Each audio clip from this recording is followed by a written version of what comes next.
Greetings, everybody. This is Jeff Scott. I'm actually have whatever the cold is going around. I picked it up flying around this week, so I'll do as best as I can. Obnoxious title, but I'm going on these Twitter pages and people tell me they're lucky to be up 2% this year. I don't get it. I'll even show you how my trading account is up 50% in 13 trading days. And is it time to double down or take it off? And by the way, I'm not trading a $100,000 or $50,000 account.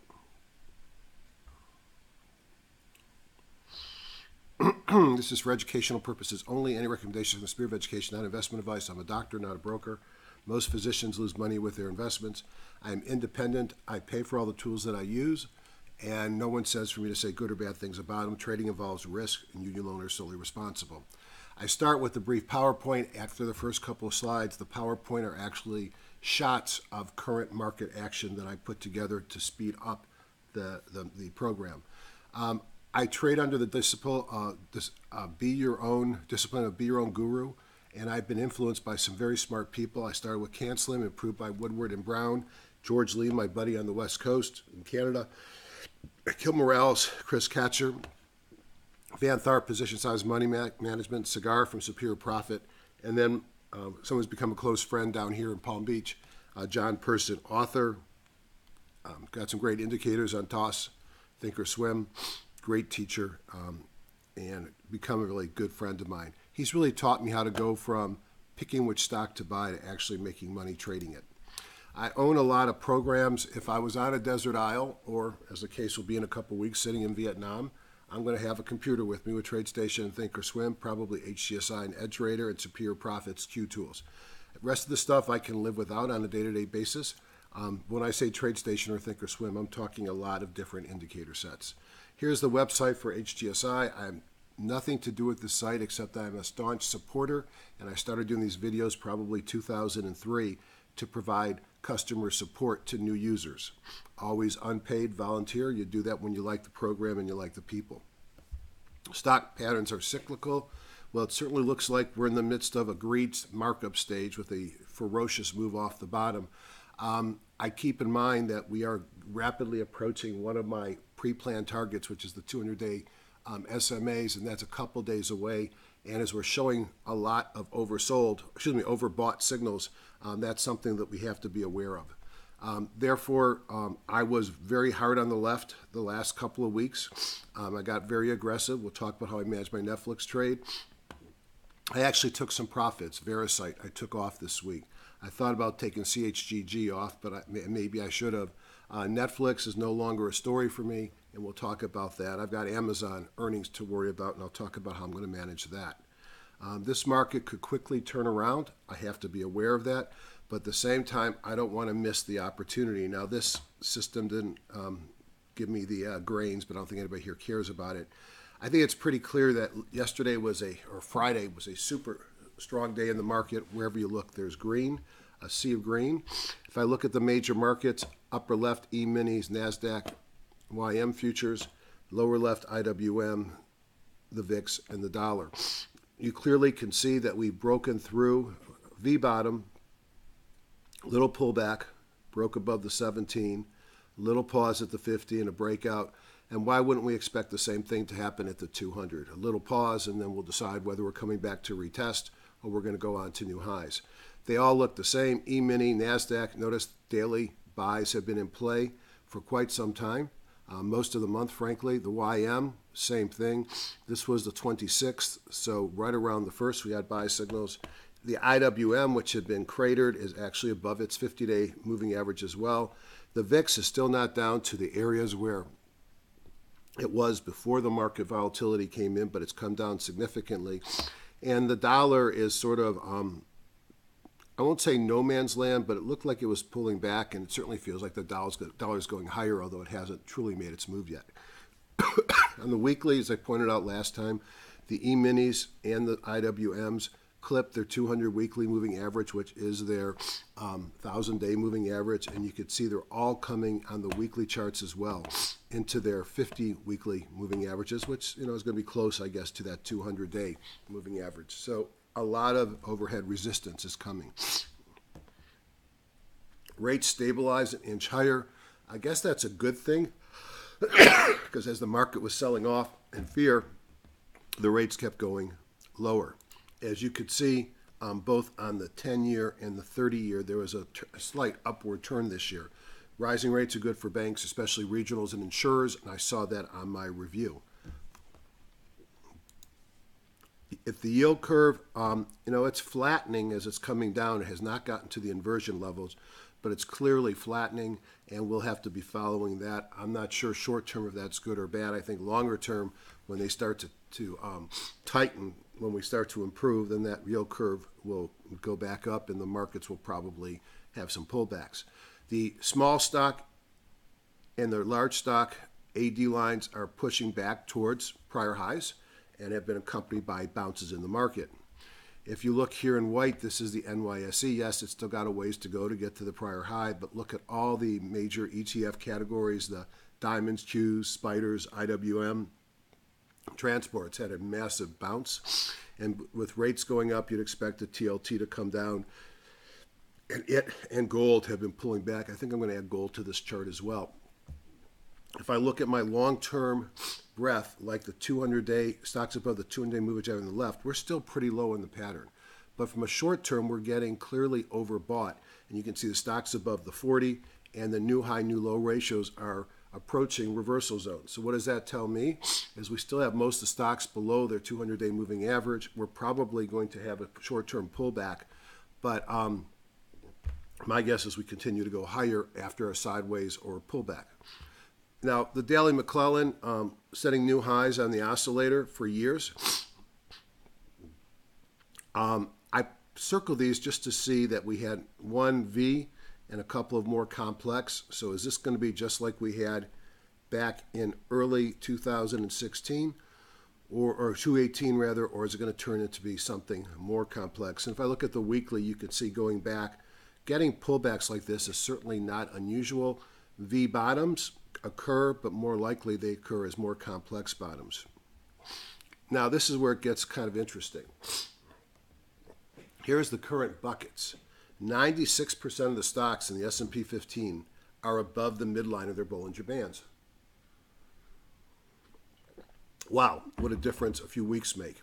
Now, this is the second highest number. There's 3 or 4 times we've hit that number on those above the midline going back to 1999.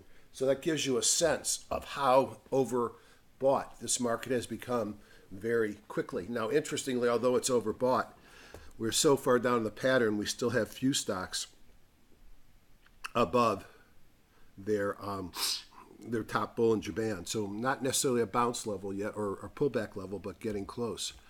No NASDAQ or NYSE Hindies, no surprise. There's absolutely no new highs. You can look down here and see the NYSE new highs is less than 0.09% on the NASDAQ and 0.78% on the NYSE.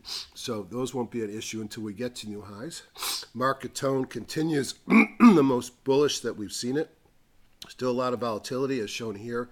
But look at the really from December 26th on, we've had dark green throughout after we had the series of kahunas on the 26th.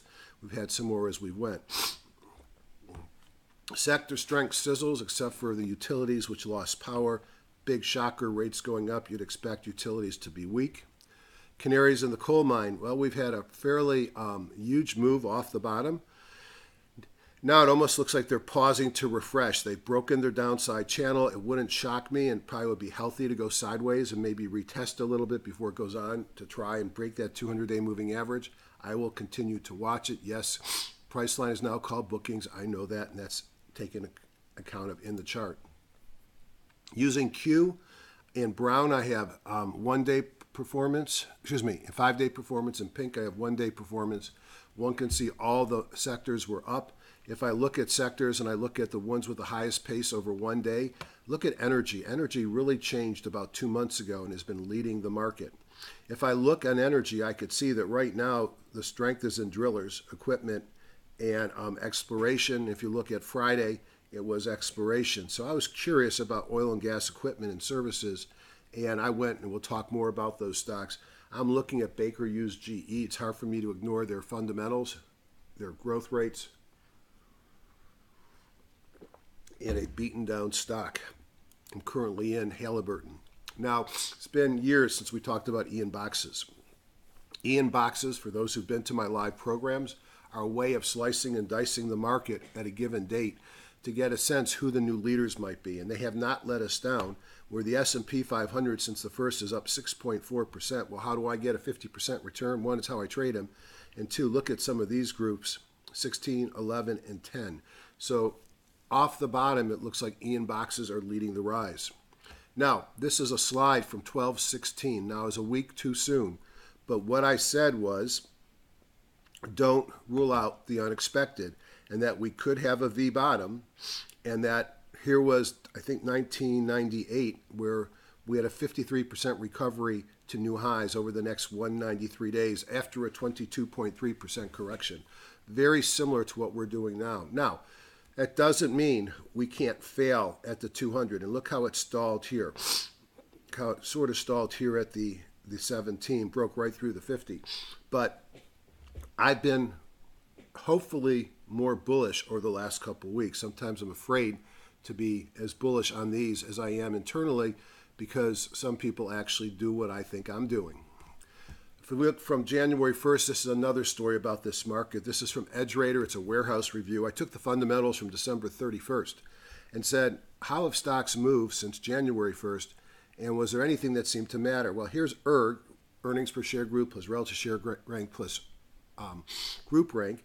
And typically in a good market, the higher the ERG, the better the return. Well, this is the opposite. It's the lower the ERG, the better return. If you look at EPS rank, EPS still matter, but it turns out no EPS was okay as well.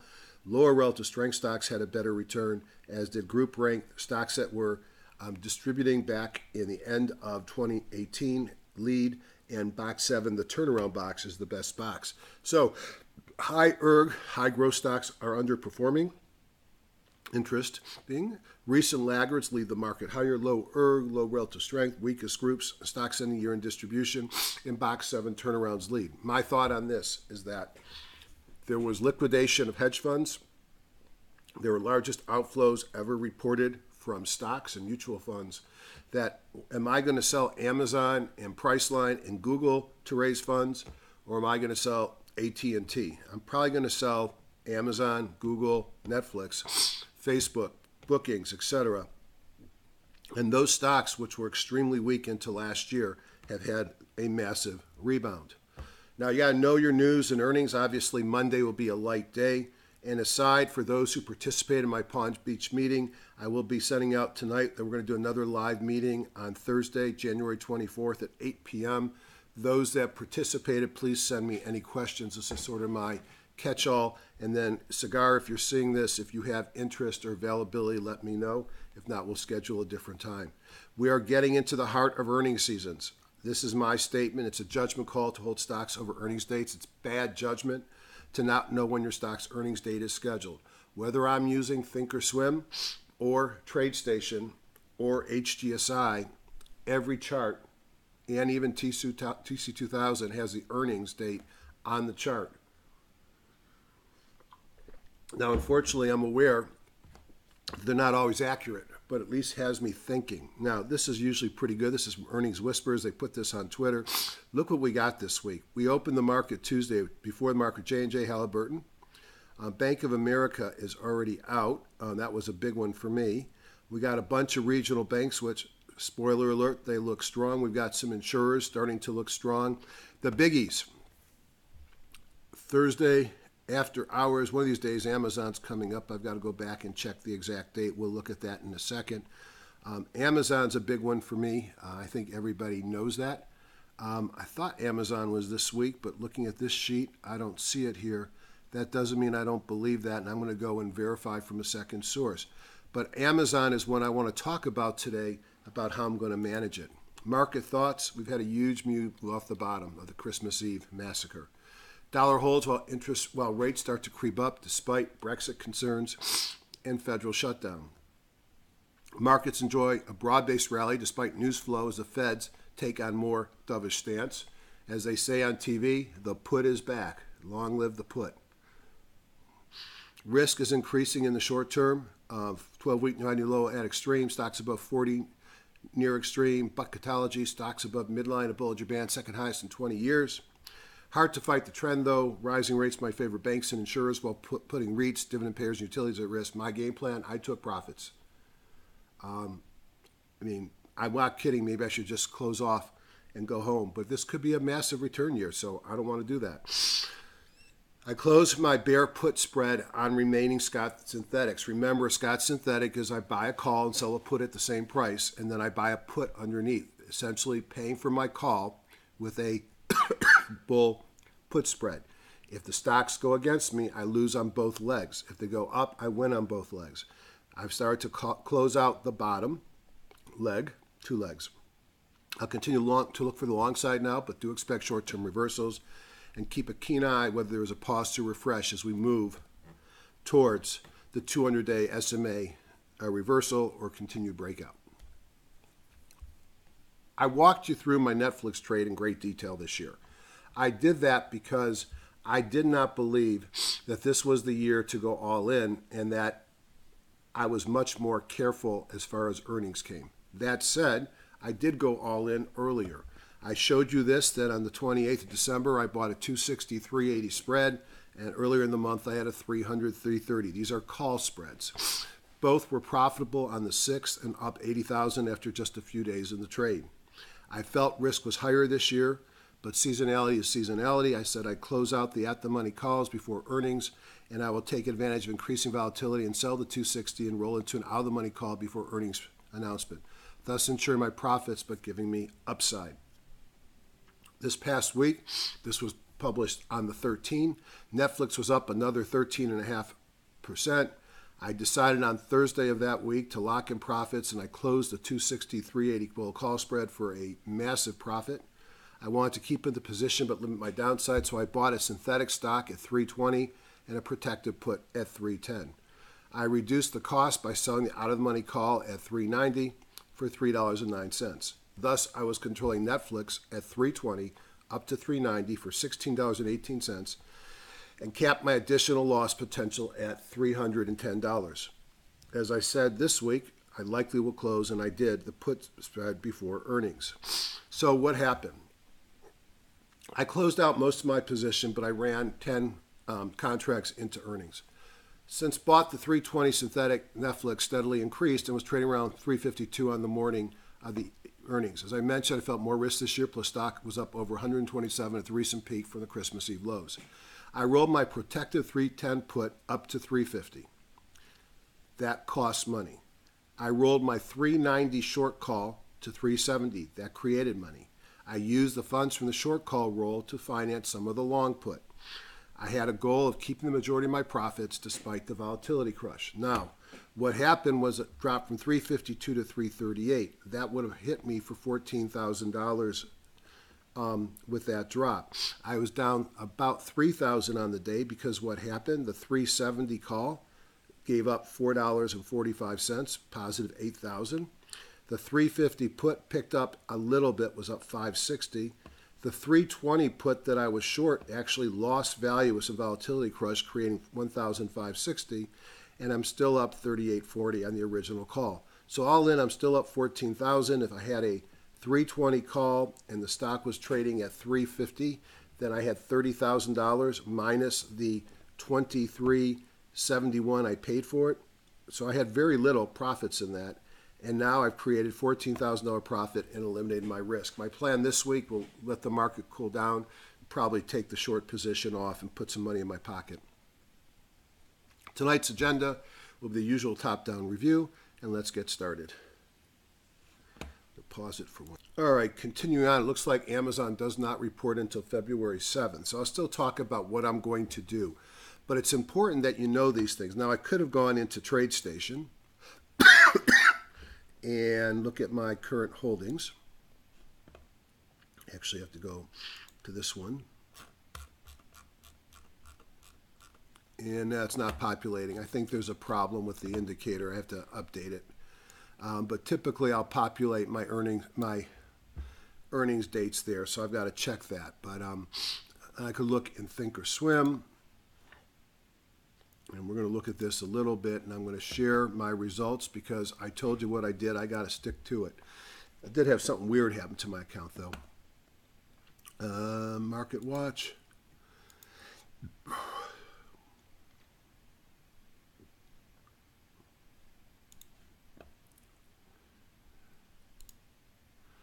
And there I can see Amazon. Where's Amazon?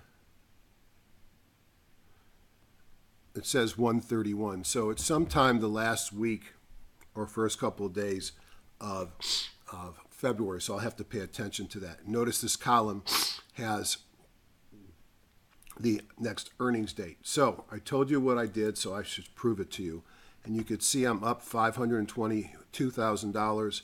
I started the account, take 522 out of this, and you can see with about 1.3 times 50% would be 530, 515, whatever. 1.03, not 1.3. So I've had a 50% return. I don't have as many positions as I normally have. Now, some people have been here before saying, what happened to your PL open? I got burned, and I got to call TD Ameritrade tomorrow. I've been in these 1,000 shares for 3 years, and I have $1,000 of profits in them. I had a 150, 1,500, 1,580, or 1,540, 1,580 call spread. And I would have expected that the call spread to cancel out, but what they did is they used the put. The short call bought my Amazon stock, and the long call bought me new stock at a new price point. The good news is I got to pay taxes eventually. It'll probably be more nimble with it if I got the taxes already out of it. But I'm going to go back to think or swim and say that's not what I want to do, and I'm sure I can fix it because it doesn't change anything fundamental on the trade. The strength of my move this year, Apple has had a nice little bounce off 150. Amazon has been where my big move is. Bank of America, I've been in the stock for a while. I've got a double in Bank of America. Chegg, this was a loss that turned into a win. I just rolled my call spread up here. I mentioned I sold my Verisite. Sienna, I talked about this a couple weeks ago. I took a long call position. This has had a very nice return in a short period of time. How short of a time? We bought this on 12/31. The stock was at, I paid $650. I paid $298, and it's now worth $657. I bought some energy stock off the bottom of energy. I bought Continental Resources. I've been in EC for a while. I bought Halliburton for a oil services play. As you can see, my Netflixes, I still have some profits in them. Probably will get rid of them. What's not working for me, my gold plays have sort of stopped. I've got a GLD position that's underwater that was more of a defensive play. And I bought this little PVG gold play that just died on me. And probably need to get rid of my Telray position. That was probably the wrong pot stock to play. It was probably Canopy Growth would have been better. But bottom line is, doing the things that I do, you can make some decent money. Now, let's talk about reality. I don't just turn on my machine and decide what to buy. I spend hours on the weekend, some of it preparing for this webinar. People ask me, why do I do these webinars? I think that's a very good question. I don't get paid by any of you. Every once in a while I hear a positive feedback. Here, spoiler alert, I don't do them for you, I do them for me. This forces me to have very structured market review, and it forces me to think about what I'm doing. As part of this webinar, I actually created a watch list today, which I've talked about before, and that watch list had 833 securities. I looked at each of those 833 securities. From that, I created a buy watch list with a few different steps, which is down to 75 securities. There's a couple of them I'm probably going to even set up buy orders on Monday going into Tuesday. They'll have conditional buy orders if stock does this and the market does that. I will spend 2 to 3 hours every night during the week reviewing my charts and looking at other things that are potential. I spend way too much time. I get a good return for it, and I'm pretty certain that most people don't want to do what I do. I do not offer an advisory service. I do not trade people's money, and I have no interest in doing that. I've been doing these webinars from 2003, and I've got a pretty good track record of making some decent calls. I spend most of my time looking at the market because I think that's the most important thing. Now, we don't need to spend much time today in Tradestation looking at that because, as you're going to see, they all look pretty darn good, but we're getting near a top. So let's look at the E-minis. Hey, it works this time. Buy signal coming in on what day? The 27th. This was the big reversal on the 26th. All right, buy signal on the E-minis. It's green. I got green, although I'm in a sell signal on the weekly, still in a monthly sell signal. So I've got a short-term bounce. My weekly bongo just turned green, which is exciting, but if you had waited for that, you would have missed out on a big move. If I look at my high jump bar, I'm at 81%, so I'm getting extended. I look at this and say I could run probably up to 27.30-ish. I would expect at some point we're going to have a pause to refresh or a pullback. That said, I have seen the markets run up the outer envelope for quite some time. If we look at the Dow Futures, same story. That's why I don't need to spend much time on this. Also a new weekly bongo. The Nasdaq Futures, not yet a new weekly bongo. Notice there's no divergences popping up on these saying that we have to turn around right away. The Russell Futures all look the same. If I look at the U.S. dollar, it's got a new buy signal, so it pulled back and is heading back up. Still in a longer-term downtrend on the weekly, but monthly it's still in an uptrend, so sort of in a trading range, I would think. And then the VIX, where did I put the VIX in here? Just looking at the VXX. Peaked out here and has certainly been coming down ever since. I assume there's a sell signal in there somewhere. I just don't see it. Perhaps. Let's see if it's up top too far. Yep, there it is. Oh, another thing. Tradestation may have got it right this time. They came out with Update 31 for the developers. I'm not a developer, but somehow I get access to them. Update 31, to those who, like me, pull their hair out with Tradestation, seems to be much more stable. Now I take my buy list, which we're going to look at in a few minutes eventually, and I throw it into my advanced trading system. Now, what I'm going to need to do is I'm going to need to go into Tradestation.com, and if you have Tradestation, I highly recommend this.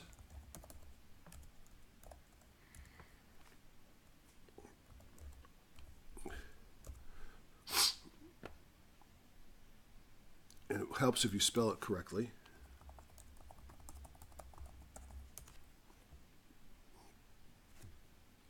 And I'm going to log in, Client Center. It already knows me.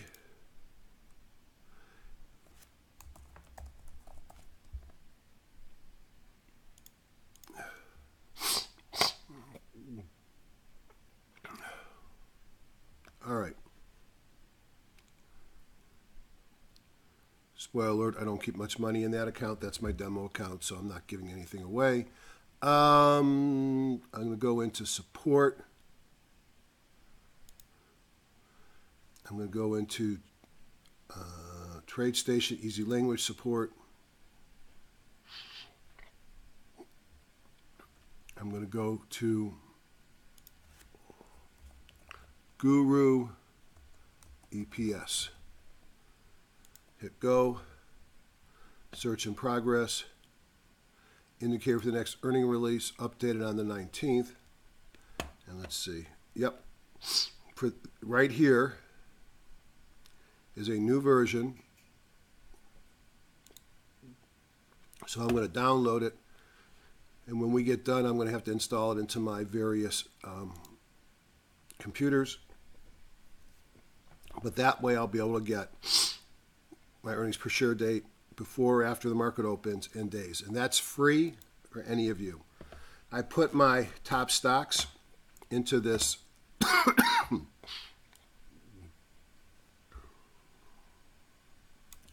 here, and I am able to watch them during the week looking for signals, whether they're from Q, from my traditional HGSI signals, or John Person signals. And that's how I do most of my intraday monitoring. Let's take a look at HGSI, and let's go into the markets.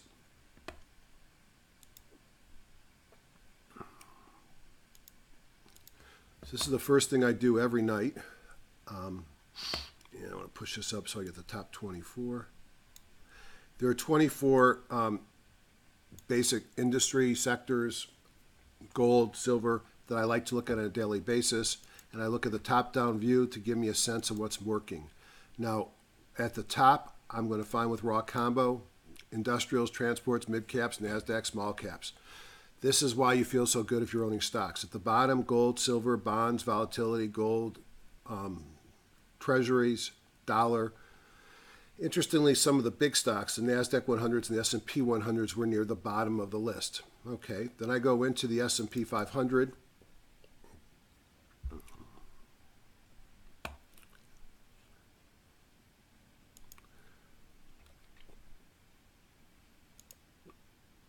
You may have remembered that I did this, and I talked about the various scenarios, and what I talked about was a number of points that were fib levels that I thought reversals were possible. Well, we're getting close to that 200-day moving average, which I thought was a possible reversal. We've had a rip-roaring move off the bottom. Awesome if you're long. Not so awesome if you're short.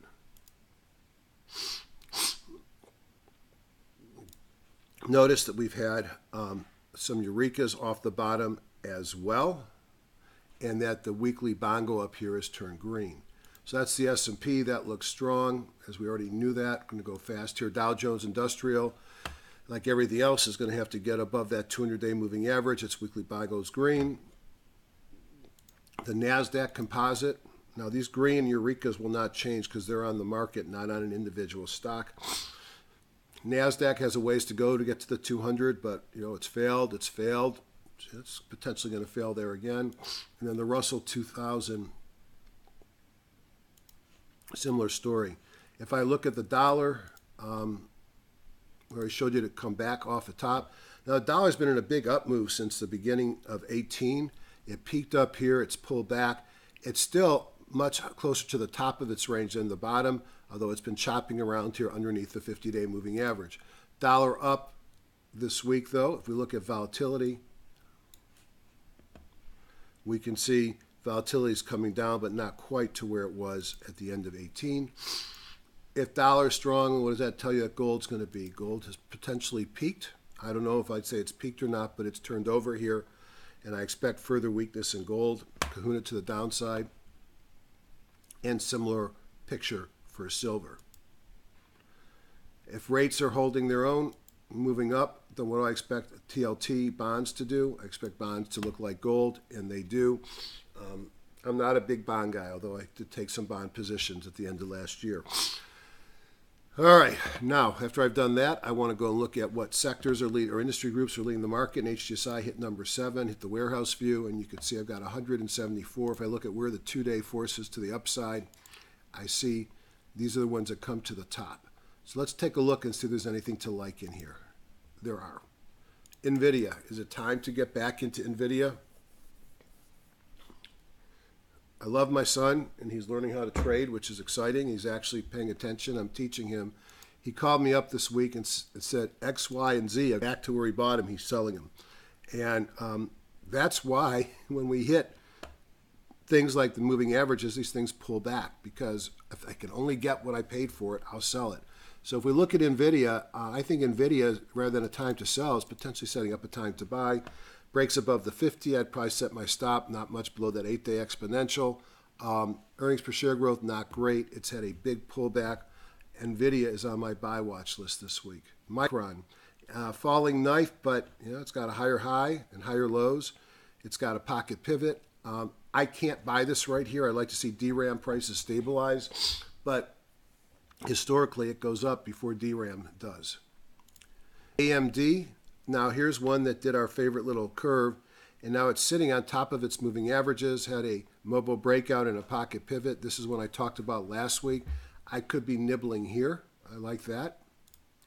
Broadcom is already breaking out. It's a little loose for my taste. It's an expensive stock. I don't like the earnings per share growth.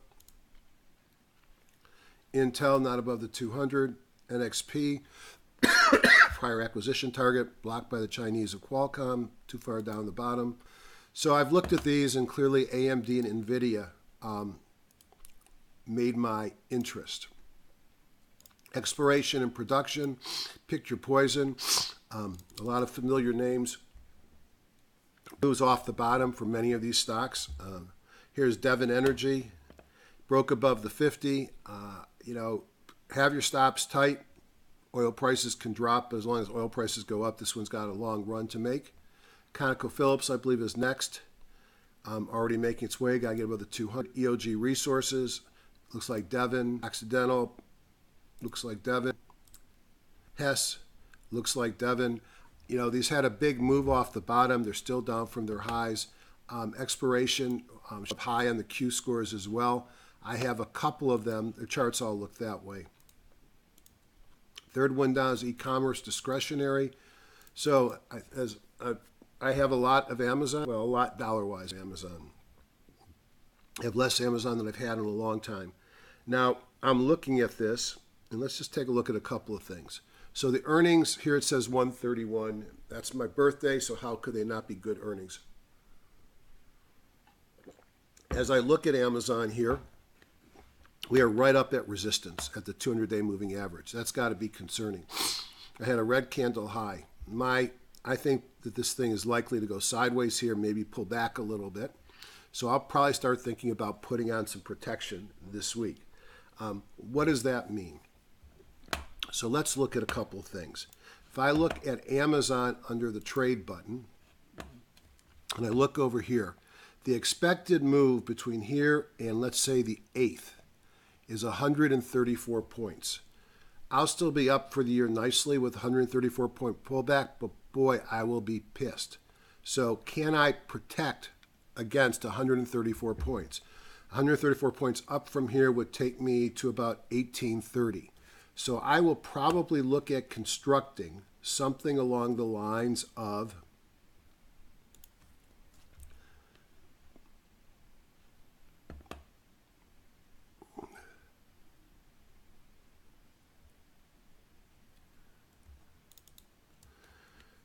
maybe selling.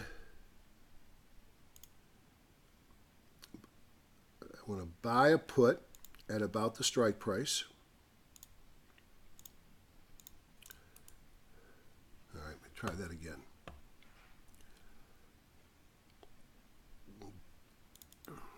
All right, selling a call and buying a put.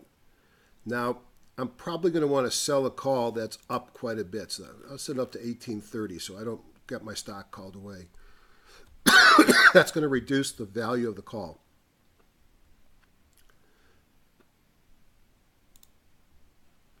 So now it's going to cost me $50,000 to prevent against a $140,000 move. Then I'm going to go look here. I'm going to go to single. Go to all, and I'm going to look at what's 130 from 1700. It's about 1560. I'm going to sell something in the 1560 range, a put.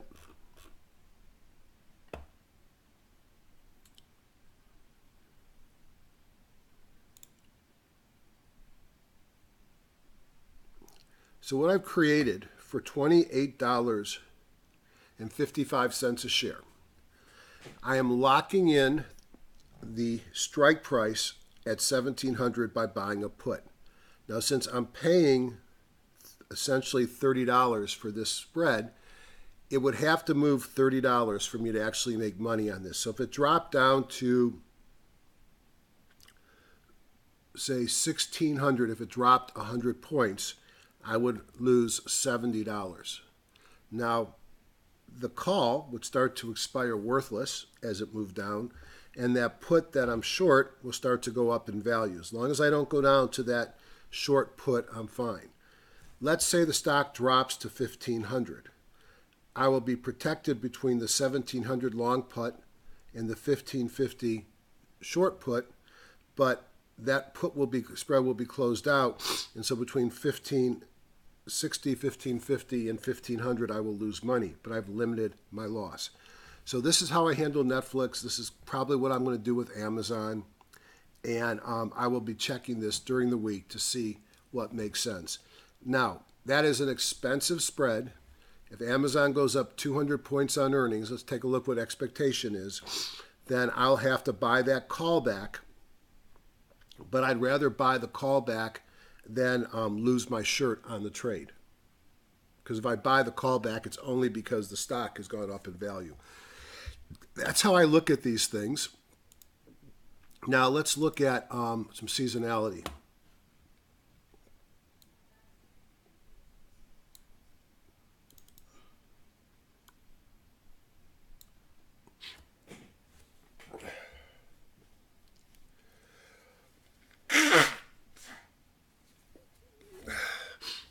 So here's Amazon seasonality. So what do you see here? You see a stock that has really not been doing much. It's been chopping for quite some time. But what happens here? Earnings are due somewhere around here. So we're in a seasonally strong period of time. I can open up the data window, and it says here if I buy on the 18th and sell March 7th, I'm up 7 out of 10 years for a return of 8.7. 8% on a $1,600 stock is $140. That's real money. I see this pullback here, so it runs up after earnings and comes right back down. I don't see a strong seasonality pattern. I don't like that. I don't see 10 out of 10 that it's up, 10 and 0, 9 and 1. I probably won't do much of a seasonality play in Amazon, except what I'm likely to do is put on that spread just to protect myself. All right.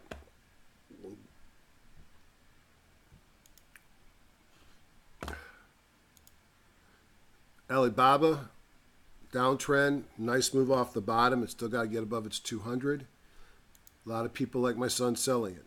JD.com, this is one that might be worth a flyer. It's down in its pattern. It's going sideways. It's got higher highs and higher lows. Had a pocket pivot and a mobile breakout on Friday. Notice the weekly bond goes green. Wayfair, eBay, all these things have been beaten up. This is the story of the market. Yes, a lot of stocks are above their 40-day moving average, but they're still in downtrends below their 200-day moving average. By the way, I did find some stocks to buy, which we'll see in a second. Internet media, Facebook, I took off probably 60% of my position with all the craziness. And I'm thinking about going back in. It's above the 17, which is crossing above the 50. It's in an uptrend here, although short term it was in a huge downtrend. My concern about Facebook is it's still got a lot of news things against it, but it's still a great franchise. Google, this was the one I looked at shorting last week. You would have had one down day, and then the market just took it up. Got to be careful shorting in a good market. IQYI, I've lost my money on this in the past, but breaking above the 50-day moving average with a pocket pivot and a mobile breakout, that one looks interesting. It doesn't make money. Snap is losing execs. Baidu in a downtrend. Weibo is another one. I've talked about this a lot. Two kahunas in the last 3 days, broke above the moving averages. Group strength is turned off. Mobile breakout from a squeeze. Has earnings per share. Weibo also made it to my buy watch list. So I typically go through the top 10 groups. Here's oil services. I mentioned BGHE. Let me show you why I was interested in this.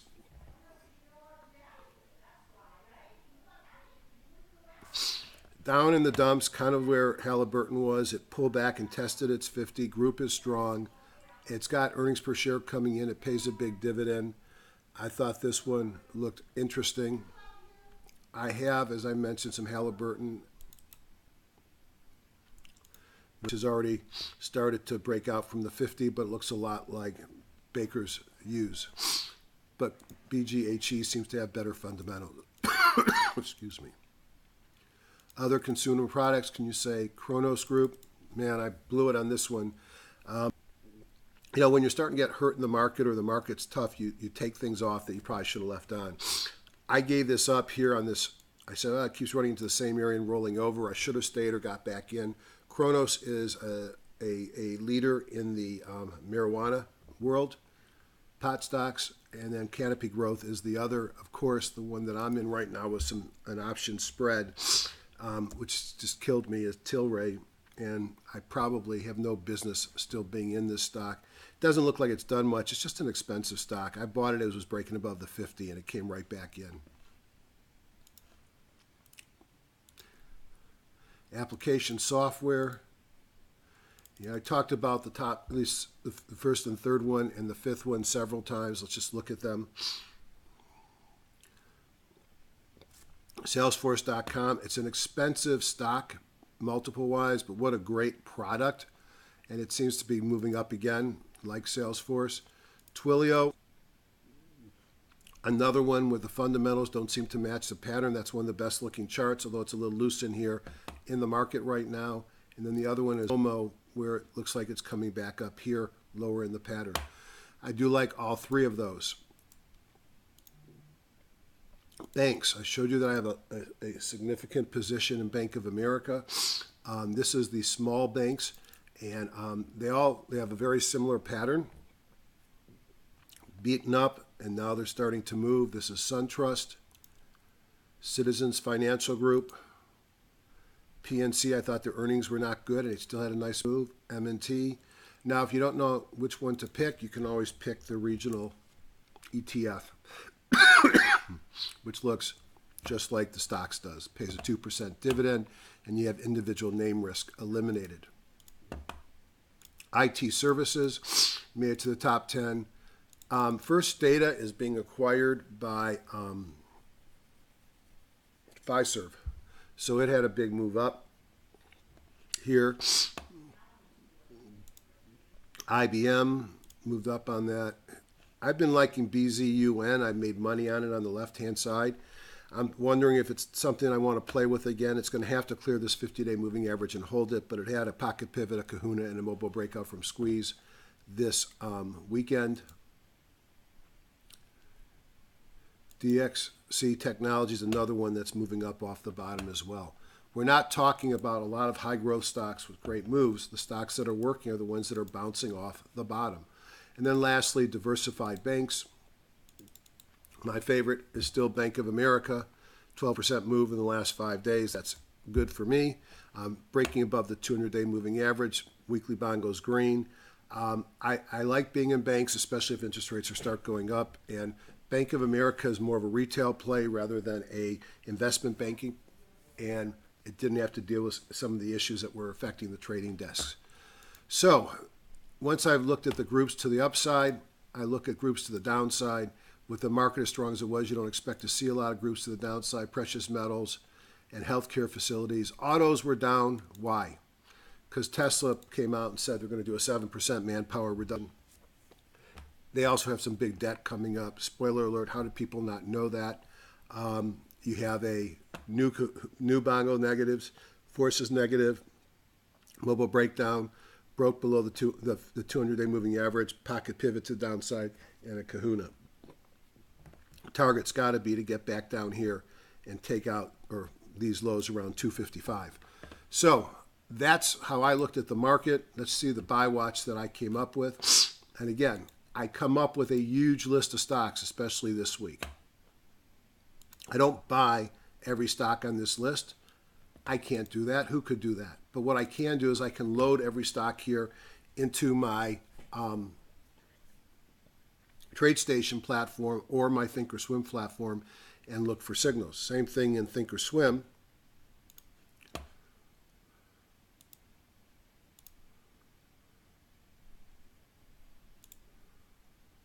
And I have the ability looking for, this is an institutional volume marker that I like.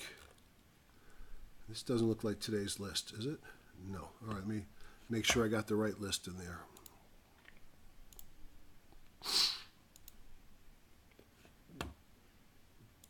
It might be the right list, but let's make sure.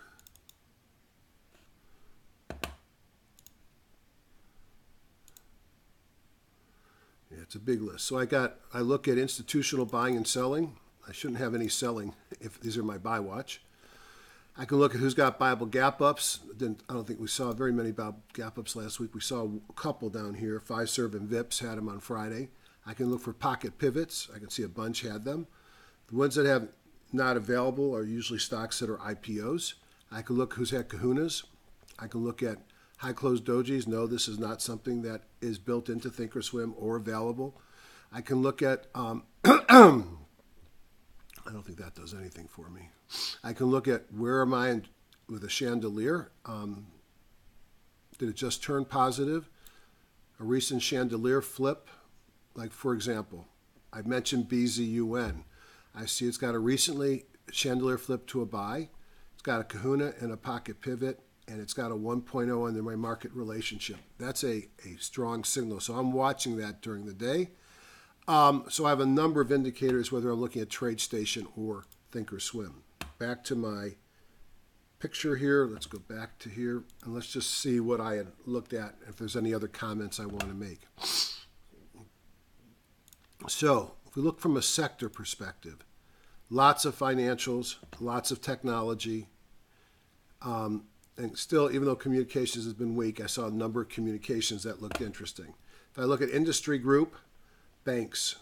These are some of the regional banks I liked.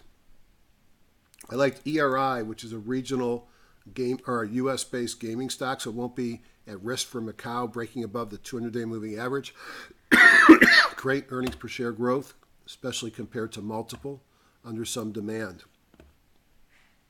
I looked at semiconductor devices. We looked at AMD. I put Micron there. Here's one called Laser Night Inc. This showed up on my person scans in TradeStation. This is bottom fishing at its finest. So here's a stock that was up to 42 that's now been going sideways, broke above the 50. The nice thing about a stock that's basing is I can stick my stop right underneath, maybe the lowest in the last 4 days, and only risk $1.50 per share. This looked actually pretty cool on the Tradestation Signals. Let's go into that. Where are you going? Hold on a second.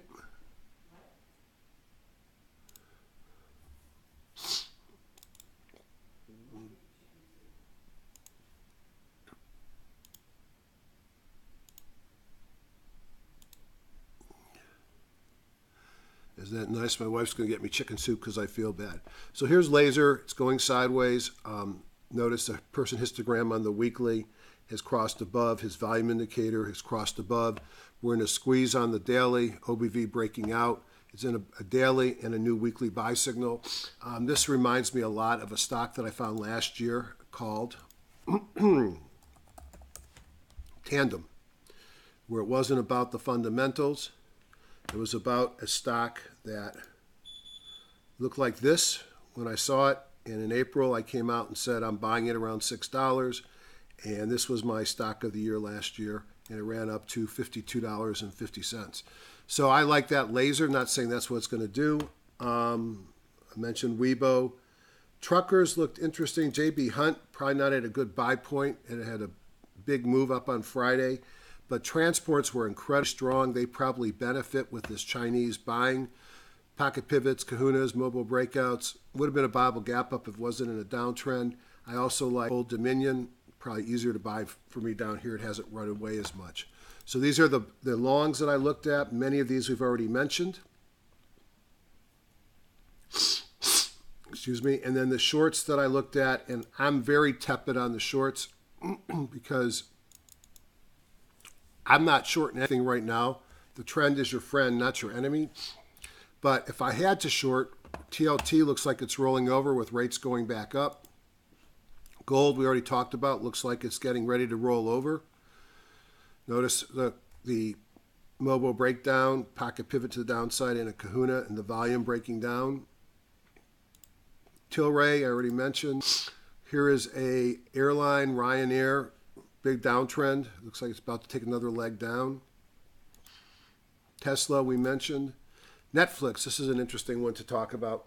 Am I long or short Netflix? Well, I'm long Netflix but I've got short positions attached. So I have one little position that's got a 300 call long, 330 call short. I probably will close that one out, just take out what I have. It's profitable. And the other one, I've got the 350 put protecting it, but I have a 320, I think, underneath limit to how much protection I have.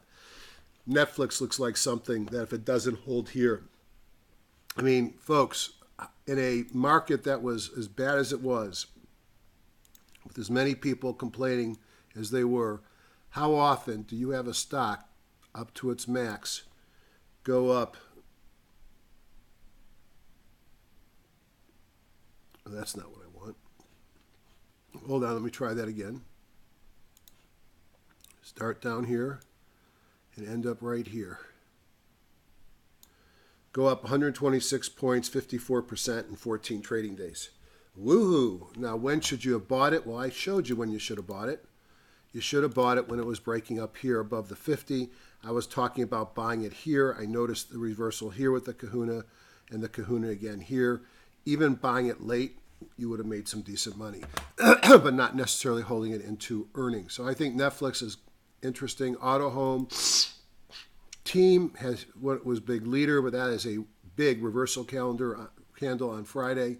AEM, one of the gold players that if this gold rolls over, this is one that's a $40 stock that looks like it's rolling over. Dave & Buster's ran right up to resistance and is failing. So those are some that I'll put on the short side.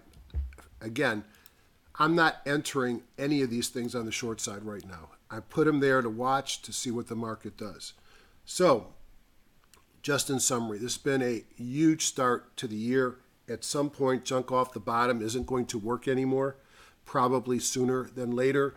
We are getting into resistance areas. Those who notice that my total account is smaller, of course it is. Here's why it's smaller. Boat number one, I bought in January when I had a January like I had here on a bigger base. And boat number two, I bought in September. And so I used up a lot of my trading account. Now, the good news is it forced me to take profits. And one thing I learned this year is if you don't take profits, you don't make money. And taking profits and then putting right back into other risky stocks is not the way to do it. So I took money out of the market. I bought some big toys, and now I got to rebuild my trading account. The first couple of weeks certainly helped me do that. Goodbye, everybody. Have a great week. I've got a cold. I know something's going around. I hope you guys don't get it. Obviously, you won't get it from watching my video. Take care, and goodbye.